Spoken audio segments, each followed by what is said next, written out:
Salut, vendredi 6 décembre 2024, et le vendredi, c'est Shabbat. Bon, ça c'est la vidéo du Shabbat. C'est pour ça que je vous dis que la guerre en Syrie, là, bon, ça va pas depuis le début, c'est pas possible, mais en même temps c'est possible, vous allez voir, hein, les images d'une guerre impossible, en fait. Alors, la question c'est, sur cette chaîne-là, ils présentent ça, mais sur les réseaux sociaux, il y a des énormes combats, les Russes bombardent, il y a une armée irakienne qui arrive, après, qui a raison. En tout cas, quand on sait que LCI nous propose ça, on sait ce qu'ils nous proposent sur l'Ukraine, et on sait ce qu'ils nous ont proposé sur l'entité, et donc du coup, on peut tout de suite mettre en doute beaucoup de choses. Mais en tout cas, là, on va donc étudier les images, vous allez voir, c'est folklore, hein, c'est... c'est Shabbat, quoi, voilà, quoi. Dès hier soir, très long convoi de l'opposition, un homme en armes est perché sur le toit d'un pick-up, fusil mitrailleur en main. Bon, d'où, quand on fait une guerre, on est en ligne comme ça, sur une autoroute, et que personne ne bombarde personne, rien, pas d'avion, pas d'hélicoptère, que dalle, pas de missiles, rien, on n'a plus d'armes.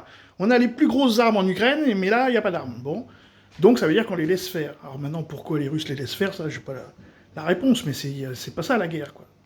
Dans l'autre sens, des civils fuient avant l'assaut. Bon, ça, c'est déjà un premier problème. Dama, 40 km plus au nord, qui tombait aux mains des rebelles, avec bon, là, ces mêmes images, cette statue d'Hafez El-Assad, bon, ça, c'est des histoires. Fracassée, ce portrait de il n'y a pas de guerre, quoi. Hein. Pas de bombardement, pas de drone, rien. Dans les rues de la part des chrétiens, des Kurdes, et scène de fuite de ces minorités alaouites. Les alaouites qui fuiraient. Qui fuient quoi? C'est quoi? C'est une libération ou c'est une chasse à une guerre civile? Parce que ça, quand des civils fuient des civils, ça s'appelle une guerre civile. Bon, continue.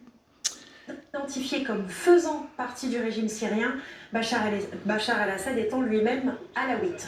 Dans la foulée, les rebelles libèrent la prison d'Hama, des centaines de prisonniers politiques fuient, leurs affaires sous le bras, certains, vous le voyez, retrouvent des proches après 40 ans derrière. Vous avez entendu?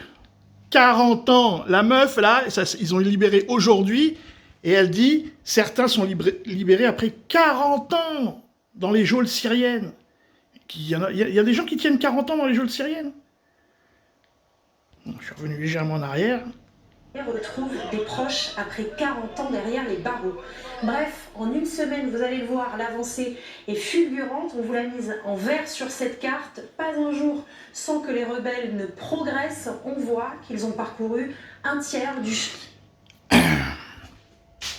Alep, Damas, 350 km par la route. Ça veut dire qu'en 3 jours, les mecs, ils font 220 km. Mais ils sont combien? 50 000, 70 000? Vous voyez, il n'y a pas de nombre. Ils nous parlent de rebelles, résistants, je ne sais pas trop quoi. On nous parle d'associations de Kurdes, avec du Kurdes du PKK, avec les loups gris turcs, je ne sais pas quoi. Mais il n'y a pas de nombre. Il y a des mecs en pick-up sur une autoroute. Oui, c'est l'île fantastique. Demain, désormais, qui les sépare de Damas, la capitale, à 130 km plus au sud.